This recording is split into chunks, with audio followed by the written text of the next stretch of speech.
want you to know that I thank them for their help in doing volume 4. I got it about halfway through. We were in John. Looks like I started maybe uh, about halfway through John, whenever about halfway through this volume, whenever I was given, you can tell the difference. How and definitely I've had to study this volume about halfway through, and so it really took a lot of time away where I could concentrate then on the channel and promoting the channel, and I appreciate all the help that they have given me. And so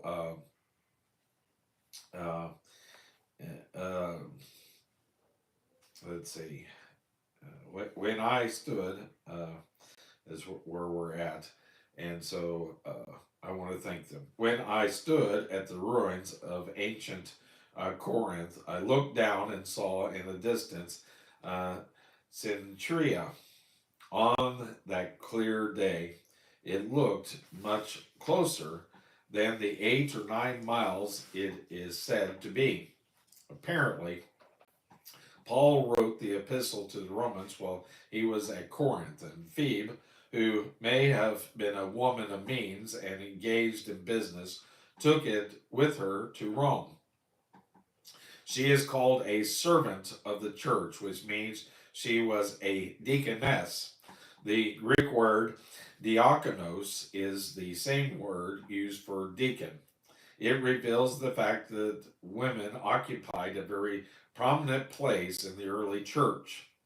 It is my feeling that we would not be seeing women today occupying the position of pastors in the church, which is forbidden by Scripture, if they had been given their rightful position in the church.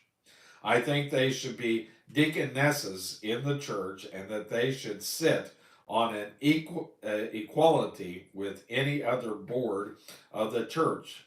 The church needs some of the insights and the sensibilities that women possess. God has made a woman finer than a man, just as a watch is finer than an automobile. She has been given a sense that man doesn't have. For instance, she can watch a woman who is a complete stranger to her, and in 5 minutes she knows a great deal about her simply by observing her dress and her manner. Those of us who belong to the male side of the human race uh, appear stupid at a time like that. We can see if she is good looking or not, but that is the extent of our observation. The church needs the insight that a woman has, and I sure can tell you, my wife is a lot better person than I am. And everybody loves my wife. If it wasn't for my wife, I wouldn't have a ministry. And if it wasn't for my wife, I hope she's not listening. It'll go to her head. It'll be like these whenever I see her next. But, you know, she is, everyone loves her, except for one person in this whole world. And they know who they are. But everybody else loves her to death. I don't, and that has she's been a great help in my ministry because of that.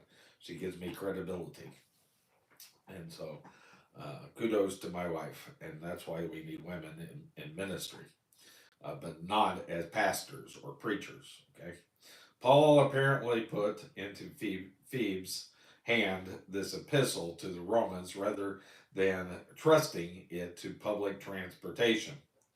Rome did have mail service, but it was slow. Paul, you see, is going back to Jerusalem, and Phoebe brings his epistle with her to Rome. I commend unto you Phoebe, our sister. Paul commends her to the believers there at Rome. She is the first woman